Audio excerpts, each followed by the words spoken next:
talking with Sebastian Heil from Irinox today, and the next question I have is why blast chill? Right? So I know that as a working chef for 25 years, there would be times where we needed to kind of cool things down rapidly. So a lot of my cooks would just roll things into the walk-in to cool them down. Why is that not a good solution, and why would I need a blast chiller in my operation? Absolutely, and Chef, I've given many Oscar-worthy performances to my engineering department as well for iced up units and things like that, so I understand the problem. Let's talk a little bit about the logistics of that. You know, walk-in coolers, walk-in freezers, they're meant to hold cold or hold frozen. They're not meant to cool down, they're not meant to freeze properly. That's why freezing has such a bad reputation, right? What we want to become with the Irinox is that funnel that all that product goes through before it goes in. Because if you just wheel it into your walk-in cooler, first of all, you might not even cool it down in time, right? That's the biggest thing. But you also will raise the temperature of every item inside of that walk-in cooler or freezer, which is also detrimental to that food once again, right? If you utilize the Irinox blast chilling technology or shock freezing technology, you'll be able to not only not put extra stress on your equipment and break, the walk-in cooler or freezer for a prolonged period of time, but you're also going to be able to extend the shelf life by about 2 to 3 times because it so rapidly drops through the temperature danger zone. By doing so, you can now start streamlining labor, right? So we're now impacting completely other segments of our kitchen by simply being able to work more efficient and faster. And let's talk a little about shock freezing. Shock freezing and freezing in general always has a bad reputation in the kitchen, right? What we want to achieve with our shock freezing technology is help you lock in your food costs by truly allowing you to preserve items for an extended period of time.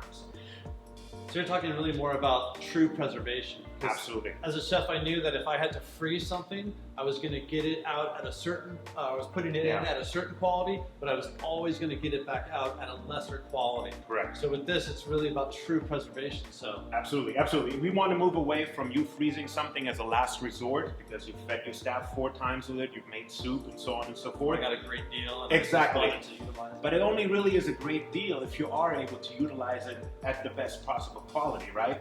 Freezing with Irinox, we actually create microcrystallization inside of the cell structure that keeps the cell structure intact. So you don't get that purge when you thaw out, and you actually get a 98 to 99% reconstitution rate on items like berries, proteins, and things like that. So if I had a couple slow days in my kitchen, I could actually use those and my staff to prep out in the future, and then shock freeze, and then be able to pull those out at the quality that I will be able to sell them at. Correct. Not just proteins, all of your sauces, all of your stocks. We want you to work ahead because if you work ahead, you have less pressure points in your kitchen. If cook calls out, you already are prepped for the majority of these items. So this will allow you to really work ahead and start not just locking in your food costs, but also streamline your labor. The demise of all chefs, frozen scallops. Right? Because when you freeze a scallop, you normally break the cellular structure, and it just leaches water, so you never get that full caramelization on the side. You're telling me that when I shock freeze in Irinox, something different's happening? Absolutely. So the reason you actually have that issue with those poorly frozen scallops and poorly frozen fish, the bouillabaisse you kind of create right away when you put it into heat, right, is because you have damaged the cell structure in the freezing process. That's happening from macrocrystallization. That's what we all know from home, from grandma, and from freezing in your regular walk-in freezer, right? What you can do with the Irinox is actually create microcrystallization. So macrocrystals will rupture the cell structure, and then once you thaw it out, you'll get the purge. That's what you see in the pan. That's why you don't get a proper caramelization on the item.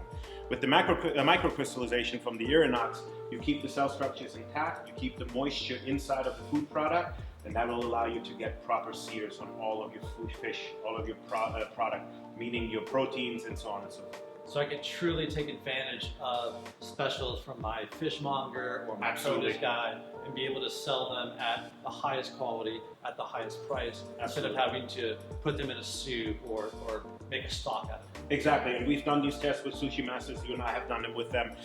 We have seen it time and time again that the reconstitution rate is just off the charts and how you are able to utilize it thereafter.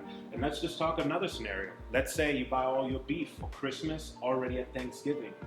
Lower cost, lock that cost in, and then when you thaw it out for the Christmas time, you're actually using the product at that quality and at that price without any kind of detriment. So it sounds like Irinox not only can allow me to save money, but it can also make me money.